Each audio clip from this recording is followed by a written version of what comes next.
On peut bien manger à la cantine. Est-ce que vous avez déjà entendu des enfants être heureux de manger à la cantine? Je vous emmène. Bon appétit! Moi, c'est Guillaume, j'ai 42 ans. Je suis donc cuisinier dans un restaurant scolaire, dans un lycée. Et je suis sur TikTok pour faire découvrir les coulisses de la cantine. Je me trouve polyvalent, hashtag Paolo.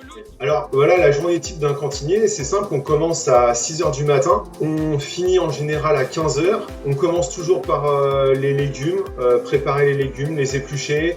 On fait les desserts, voilà, on est répartis sur plusieurs postes. Je leur explique qu'on peut faire des bonnes choses à la cantine. J'essaye de reprendre des tendances aussi que je réadapte pour la cantine, pour lutter contre le gaspillage alimentaire par exemple, pour les sensibiliser en tout cas. Alors la vidéo qui m'a fait connaître, c'est la vidéo de la raclette à la cantine.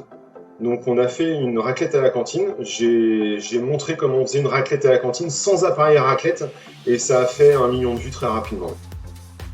On fait des menus équilibrés, donc la raclette, on va pas la retrouver une fois par semaine, peut-être 2 fois pendant l'hiver, un truc comme ça. On essaie toujours de travailler en produits frais, avec des producteurs qu'on a dans le coin. La viande aussi, on a des producteurs qui sont dans le département. De la charcuterie on ne peut plus locale. Tu veux que je te montre? C'est à 500 mètres que ça se passe. Allez, go! Les saucissons sont fabriqués ici, et ils sont stockés là. On va aller voir ça. Et voilà, les saucissons de la cantine, ils sont là! Donc on essaye au maximum de faire attention à tout ça. Ouais. Alors oui, souvent, les élèves d'autres cantines m'envoient leurs vidéos de cantine et me demandent ce que c'est. Donc, du coup, je leur fais des réponses de cantiniers et j'essaye de décrypter ce qu'ils mangent dans leur cantine, pourquoi c'est bien, pourquoi c'est pas bien, toujours de manière hyper dynamique et humoristique.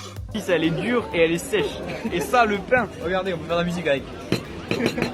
Bonjour! Alors d'une, la saucisse est beaucoup trop cuite, la peau est beaucoup trop épaisse, donc c'est un signe de mauvaise qualité de saucisse, les pâtes beaucoup trop grasses, et alors le pain que tu fais de la musique avec, il est trop cuit, et en plus, ça doit être du pain décongelé, voilà. On lutte contre le gaspillage alimentaire, ça fait déjà de nombreuses années, on le faisait déjà avant que je fasse mon contenu sur les réseaux sociaux. La base, c'est qu'il faut être à l'écoute de l'élève. Faut pas hésiter à lui dire voilà, tu peux, si t'as pas envie de manger trop de légumes, t'en manges pas trop, si t'en veux plus, mange tout. Franchement, c'est de bien faire à manger déjà la base, et c'est de leur faire comprendre que voilà, en luttant contre le gaspillage alimentaire, on fait aussi des économies, et en faisant des économies, on peut mettre encore des meilleurs produits. On est à entre 40 et 45 grammes de déchets par plateau. La moyenne nationale, si je me trompe pas, elle est à 90 ou 100 grammes. Donc c'est vrai que c'est plutôt pas mal. Mais l'objectif vraiment, c'est le zéro gaspille. Donc on fait toujours des piqûres de rappel régulièrement pour ça. On fait pas non plus des plats extraordinaires, on essaye quand même de rester simple.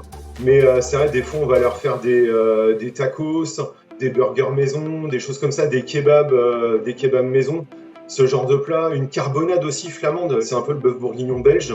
Et ça, c'est vrai qu'on voit pas ça beaucoup dans les cantines. Mais voilà, toutes les recettes, en fait, sont adaptables dans les cantines. Presque toutes. Pour la rentrée, on leur a fait des wraps au saumon. On leur a fait du poulet avec des petits pois et des carottes qu'on a épluchées ce matin. On a fait aussi des desserts, des mousses au chocolat, des panna cotta aux fruits rouges par exemple.